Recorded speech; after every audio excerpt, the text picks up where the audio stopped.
जगत भूषण की क्लास मानव की विवेकशीलता में भाग 7 में आप सभी साथियों का स्वागत है।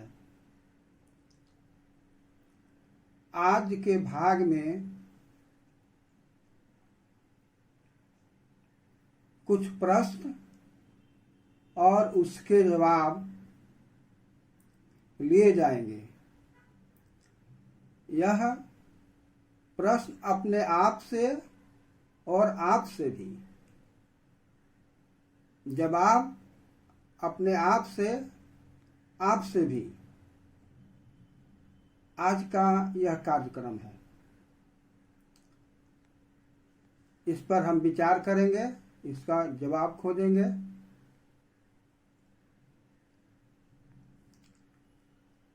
जगा हुआ मानव और सोया हुआ मानव और मूर्छित मानव के अंतर को जानना चाहिए, समझना चाहिए। जगा हुआ मानव अकेले भी किसी भी परिस्थिति का सामना करने के लिए तत्पर रहता है, तैयार रहता है। सोया हुआ मानव जब जगेगा तब वह तैयार होगा, और मूर्छित मानव को तो उपचार की जरूरत है। जब तक वह उपचारित नहीं होगा तब तक वह मूर्छा से उसकी छुटकारा नहीं मिलेगी।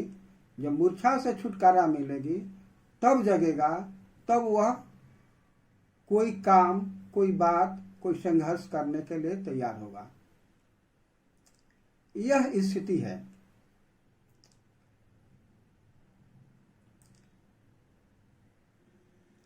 जिसको कांटा नहीं चुभता है वह दर्द नहीं महसूस करता है। जिसको कांटा चुभता है वही दर्द महसूस करता है। जो अपमानित होता है वही अपमान की अनुभूति करता है, और जो अपमानित नहीं होता वह अपमान की अनुभूति नहीं करता है। मेरे चिंतन में, जब से मैंने चिंतन की प्रक्रिया में मेरा मस्तिष्क काम करने लगा, मेरे मस्तिष्क में, मेरे मन में यह प्रश्न उठने लगे कि क्या मैं भी मानव हूं, और यदि मानव हूं तो क्या मुझे मानवीय अधिकार कर्तव्य हैं, और यदि नहीं है तो क्यों हैं। यदि नहीं है तो क्यों नहीं है। इस ढंग के प्रश्न मेरे मन में, मेरे मस्तिष्क में आने लगे।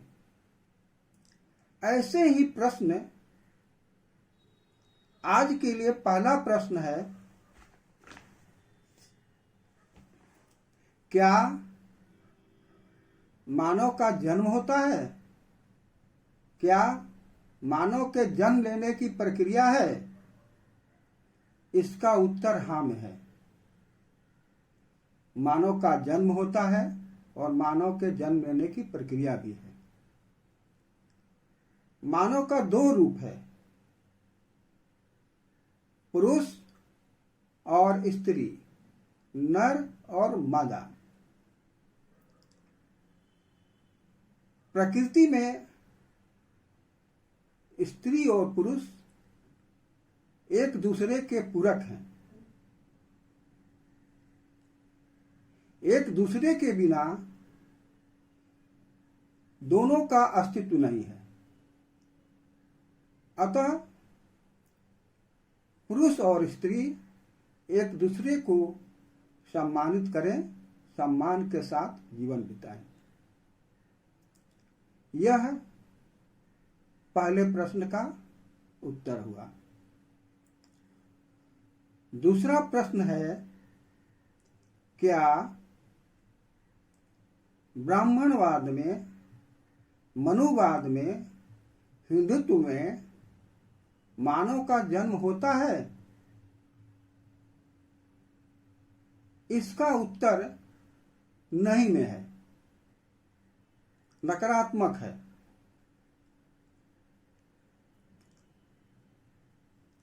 इस पृथ्वी पर, इस प्रकृति में, इस सृष्टि में मानव का तो जन्म होता है, लेकिन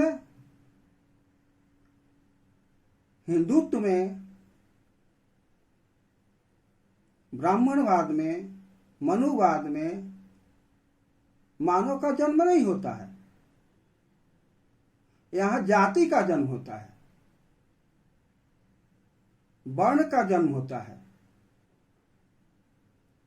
जो स्वाभाविक नहीं है, प्राकृतिक नहीं है, यह मानवकृत है। मानवकृत होने के कारण इसकी स्थिति भयावह है।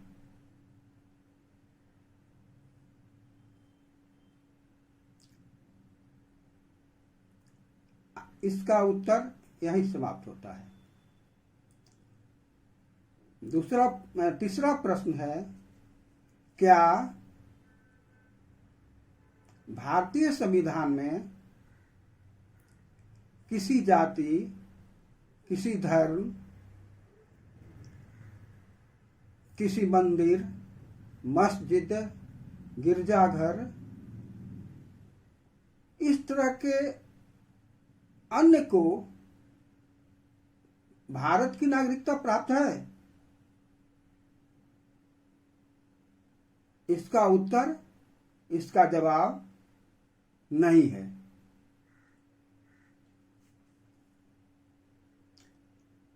अगला प्रश्न, भारत के संविधान में किनको नागरिकता प्राप्त है? इसका जवाब है, इसका उत्तर है, भारत के संविधान में भारत में रहने वाले लोगों का, भारत में रहने वाले मानवों का नागरिकता प्राप्त है, और जिनकी उम्र 18 वर्ष हो जाती है, वे जनप्रतिनिधि चुनने के अधिकार, वोट देने का अधिकार प्राप्त कर लेते हैं। वे जनप्रतिनिधि चुनते भी हैं और जनप्रतिनिधि बनने का अधिकार भी उनको प्राप्त होता है। पंचायत से लेकर संसद तक के प्रतिनिधि चुनने का, अपने मत के प्रयोग करने का अधिकार उनको मिल जाता है, और जनप्रतिनिधि बनने का भी अधिकार उनको मिल जाता है। इस प्रकार भारत के संविधान में नागरिकता प्राप्त होती है, मताधिकार प्राप्त होता है, मत देने का अधिकार प्राप्त होता है, इसका प्रयोग करने का अधिकार प्राप्त होता है।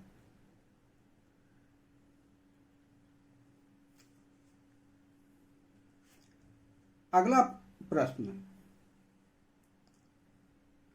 भारत के संविधान में समता, स्वतंत्रता, बंधुता, न्याय क्या उद्देश्य है?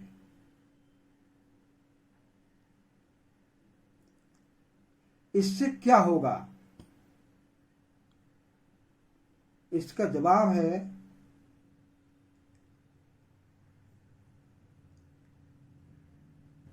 भारत के संविधान में जो समता है, जो स्वतंत्रता है, बंधुता है, न्याय है, इसके आधार पर व्यक्ति का जीवन गरिमामय होता है और गरिमामय जीवन जीने वाला व्यक्ति देश की एकता को, देश की अखंडता को मजबूत करता है।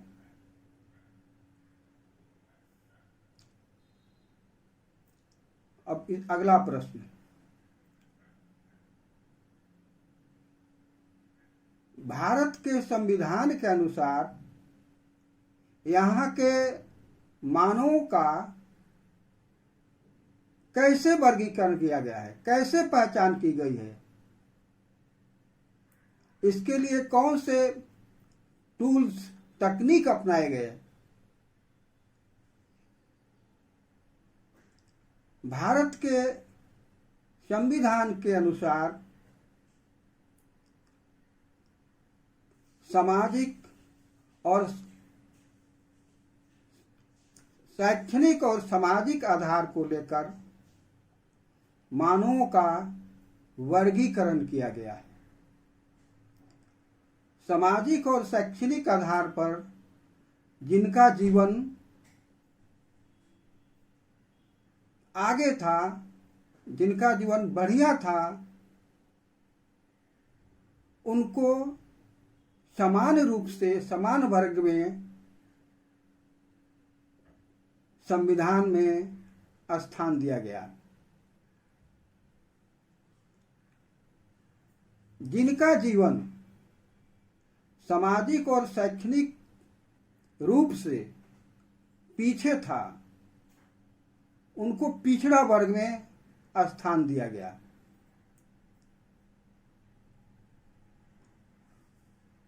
पिछड़े वर्ग में ही जिनके साथ अछूतपन का व्यवहार होता था, उनको अनुसूचित जाति में एक सूची बनाकर सम्मिलित किया गया। एक सूची बनी जिसका नाम अनुसूचित जाति रखा गया।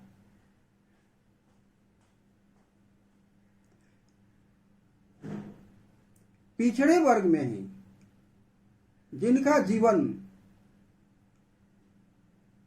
कबीलाई के युग में था, जिनके जीवन में कबीलाईपन था, उनको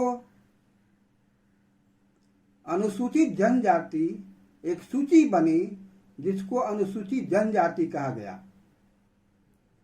इस प्रकार भारत के संविधान में 4 प्रकार का वर्गीकरण हुआ। मूलतः तो 2 ही हुआ, सामान्य और पिछड़ा। इसको अंग्रेजी में schedule caste, schedule tribes, OBC कहा गया। इसके अलावे यहाँ अल्पसंख्यक लोग भी रहे, जो कि इन्हीं वर्गों में कहीं ना कहीं सम्मिलित किए गए। तो इस प्रकार भारत के संविधान में मानवों का वर्गीकरण किया गया। उसके आधार पर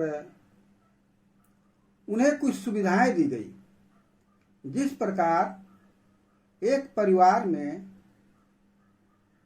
यदि 10 व्यक्ति हैं और 10 में से 2 का जीवन ज्यादा बेहतर है, स्वस्थ हैं, बाकी अस्वस्थ हैं, तो उनको स्वास्थ्य को ठीक करने के लिए उसको उपचार दिया जाता है, दवा दिया जाता है। इसी प्रकार जिनके जीवन में जो स्वस्थ नहीं थे, भारत के संविधान में उनको प्रतिनिधित्व देने के लिए रिजर्वेशन की व्यवस्था की गई, जिससे देश आगे बढ़े, देश में सभी स्वस्थ रहें, सभी सुखी रहें।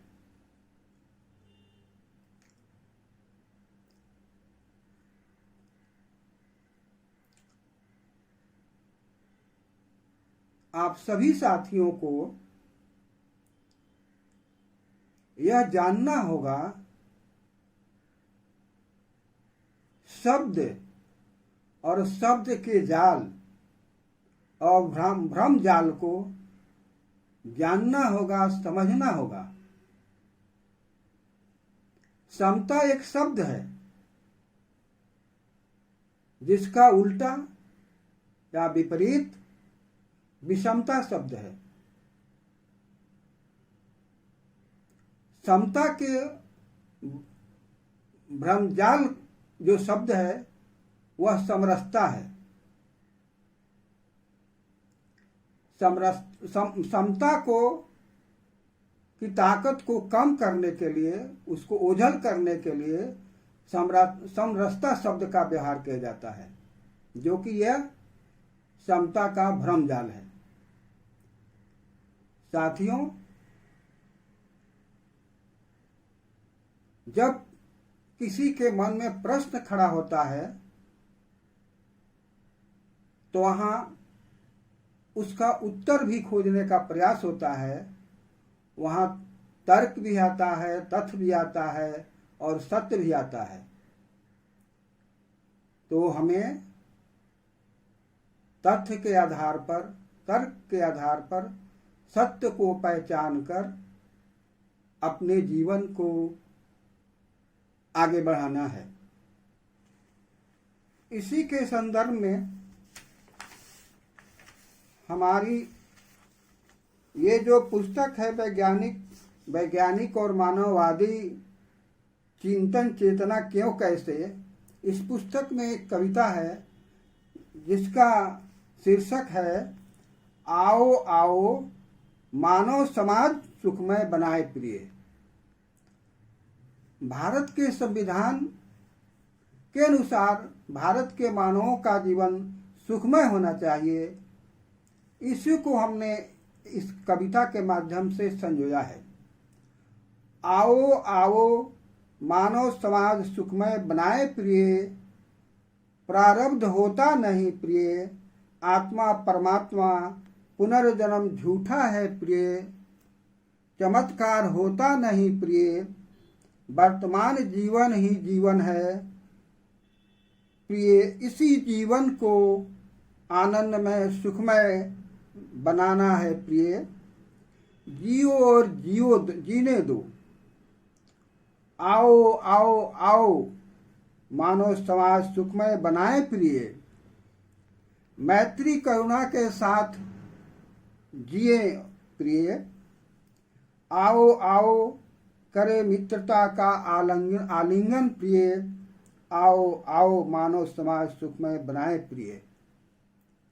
यहीं पर यह कविता समाप्त होती है। आप लोग ध्यान से सुने होंगे, ध्यान से सुन रहे हैं।